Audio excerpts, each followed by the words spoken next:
Hi, my name is Kaylee Heminger, and I'm the director of the Northeast Kentucky Substance Use Response Coalition.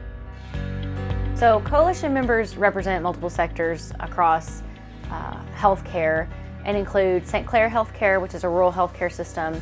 Its hosted nonprofit, the Northeast Kentucky Area Health Education Center, Achieving Recovery Together, which is a community recovery organization, the Clark County Health Department, the Gateway District Health Department, Comprehend and Pathways, Inc., both of which are community mental health centers, Tri-State Primary Care, and the Kentucky Rural Healthcare Information Organization. Our coalition has multiple grant-funded projects that have multifaceted approaches, but they all have kind of reoccurring themes. Those are continuing education, primarily our MAT training and mentorship program, First Day Forward, which is our jail reentry program, and our youth prevention education, which we present to students. So continuing education really runs throughout all of our grant projects. When our coalition was forming, providing educational opportunities to local providers felt like a no-brainer. And we found that providers were really seeking out continuing education opportunities for MAT to learn about MAT. So the MAT Training Resource Center was born out of one of our coalition meetings. We were talking about MAT and getting providers interested in MAT.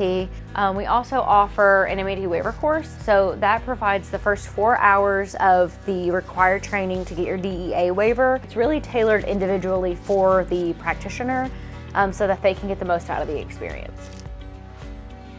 So First Day Forward is a jail reentry program that we created after conducting interviews in the local detention center. So we did those interviews kind of as a fact-finding mission, a data collection mission. We really wanted to talk to those who were incarcerated on drug or drug-related charges.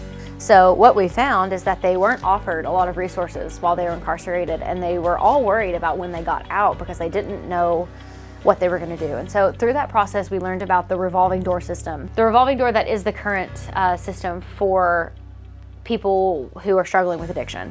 So they get put into jail. Sometimes they detox in jail. It's not a friendly environment for them. They're not offered any help. They're not offered any resources. They're not offered any education. Then they're released, and they don't have anybody to call besides somebody who is a part of their past life.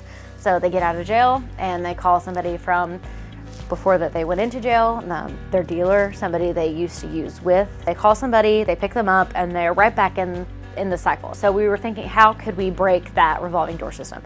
And so really we thought, well, it begins with providing them resources in jail. So the first step of First Day Forward is a peer support specialist goes to the jail, there's an application process, and they work on a case plan.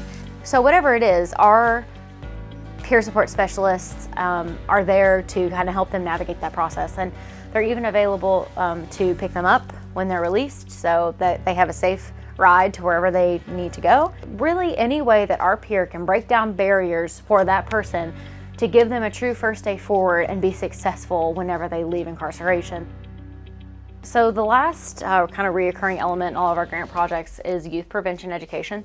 So for that, we actually present a curriculum. It's called Generation RX, and this curriculum is really tailored. It's age-appropriate lessons, and it runs all the way from elementary schoolers even into elderly populations. As of late, we've actually been adding in the story of a peer support specialist, ideally from the community in which we are presenting the education. We hope that by engaging with these students and presenting this curriculum, we can help break generational cycles of substance abuse and substance use disorder.